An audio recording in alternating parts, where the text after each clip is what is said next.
Hi guys! This video will be slightly different to our usual ones because I'll be speaking fully in my native language. 甚至有自己的防护盒。We already released an English version of this a few weeks back, but the original script was actually written by me in Chinese, and so we thought some of our viewers might enjoy some good old listening practice. Okay, let's begin. 接下来，汴河离开我们的视线，来到城外的十字路口。这里有很多店家，甚至还有一间专门算命的店。隔壁突然空旷冷清了许多。这间宅院的大门很华丽，还在庭院养马，甚至有自己的防护盒。门口还有不允许百姓持有的武器。没错，这是宋朝的政府机构，类似于现在的行政中心、地方法院加警察局。但你看看前面的官兵，一个比一个懒散，甚至有个人露着内裤躺在地板上睡觉。我们再往前过桥后，这是壮丽的汴京城门口。有没有看到好几只骆驼？他们是来自西北方的外国商队。周围的人并没有对这些骆驼感兴趣，很明显有外族商队是非常平常的事。但照理说，外国商队进城应该要有人检查吧？但外国商队来去自如，因为本来应该看守城门的官兵又在旁边偷懒了。这里又要说到《清明上河图》的另一层含义。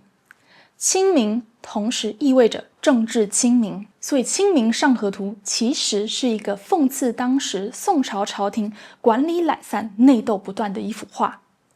不祥的段数，即将失事的几艘船，官衙没人执勤，城门无人看守，外国人来去自如。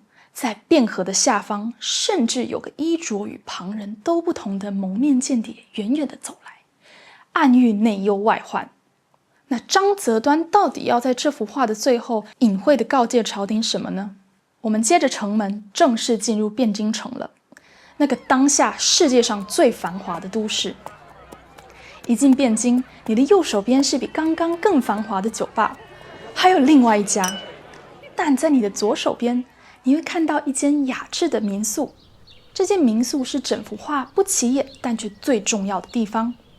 张择端让这间民宿正面近距离的出现，看看里面有个年迈的学者静静的看书。旅馆的屋顶有着悬鱼的装饰，悬鱼比喻为政，悬鱼比喻为官清廉、刚正不阿，拒绝贿赂。门口挂着招牌，写着久住，意味着值得长久居住的地方。再往后走，这幅画的最后是一家诊所，门口写着治酒所伤，意味着治疗酒醉的伤害。前面我们看了那么多间酒吧，现在我们明白酒吧暗喻着酗酒享乐、麻醉心智、伤害国家。这是张择端在故事的最后对众人甚至皇帝的提醒。张择端要让看的人去想想，当你走进权力的十字路口，你要成为享乐的酒鬼，还是成为真正为民服务的官员？他要大家清醒，看到这个国家正在发生的事。张择端的《清明上河图》实在太经典，它有很多后世临仿本，很多人会因为观赏性更喜欢明朝或清朝版本的《清明上河图》，那两个版本都非常华丽热闹。但宋朝原版的《清明上河图》其实是张择端在政府的支持下耗时3年完成这幅画的。你可以想象，他绝对是受到一定党派的支持才敢如此创作，代表当时的政治环境虽糟，但不是独裁集权的氛围，是一种健康有力量的政治呼吁，代表着文人的担当与壮志。明朝的版本是画给有钱的商人的，而清朝的版本则是画给刚登基的乾隆皇帝看，没有底层人民的苦痛，只有上层阶级视角的一片祥和。这让宋朝原版跟后世的临仿本完全不一样。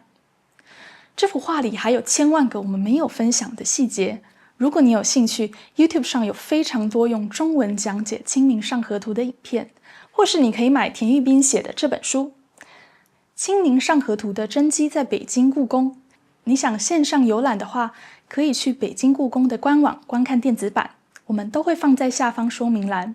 我甚至找到了免费的开放图书资源，中英文对照版本的《清明上河图》解说。但如果你想挑战看看高阶古典中文词汇，我们准备了的 Skritter deck， 把画里面出现的单字都放在里面。不过要记得，这些很多都不是现代使用的词汇，所以如果你学起来，你就可以挑战看看古装剧了。希望你会喜欢今天的影片，如果喜欢，拜托按赞、订阅支持我们，留言告诉我们你喜欢的部分。我们下次见，拜拜。